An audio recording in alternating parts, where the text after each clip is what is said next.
You are right. Most people watched the 40-day US-Iran war and thought it was just another bloody showdown.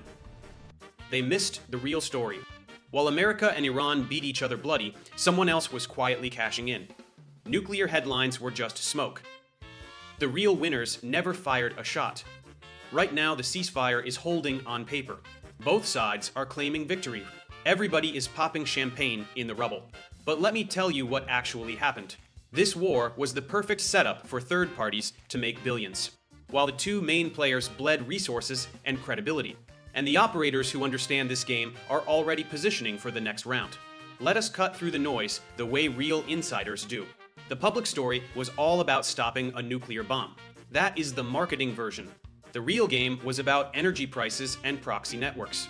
Every missile that flew created a silent jackpot for people who never appeared on the battlefield. Here is the catch most people still do not see. When the Strait of Hormuz was threatened, global oil prices jumped almost 30%. Oil giants in Texas and the Gulf made record profits. Shipping companies rerouted and charged premium rates. Insurance companies hiked war risk premiums to the moon. All of that money flowed straight into private pockets, while American pilots and Iranian civilians paid the real price.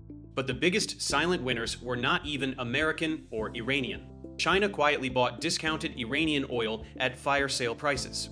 Russia watched energy prices soar and used the windfall. Arms dealers on both sides saw orders explode. Even neutral shipping hubs turned the chaos into a goldmine, while Washington and Tehran were fighting for dominance.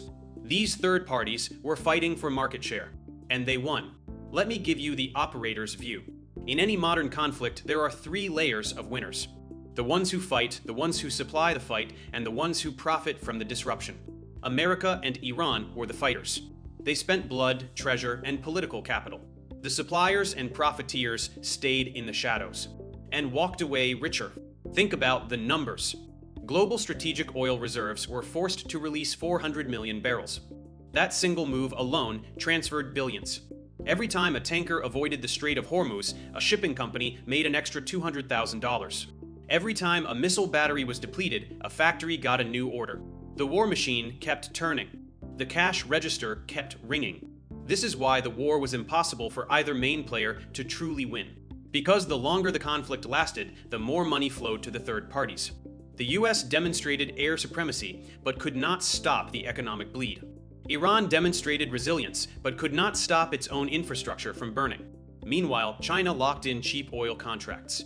Russia stabilized its budget with higher energy revenue. Private equity funds bought the dip in regional assets. Both sides spent 40 days proving how strong they were. In the end, the only thing they proved was how useful their fight was to everyone else. The real power move was turning the entire Middle East into a profit machine. Right now, both sides are claiming victory. Trump says, mission accomplished. Tehran says, we survived the superpower. But the silent winners are already counting their money and waiting for the next round. Because this ceasefire did not solve the underlying energy struggle. It just paused it long enough for the profiteers to reload. The smoke is clearing. The rubble is still warm. And the next storm is already forming on the horizon. Only this time, the people who will profit most are the ones who never picked up a weapon. The only question left is simple. While America and Iran were beating each other bloody, did you notice who was quietly cashing in? Or are you still watching the fireworks on the surface? Thank you for watching.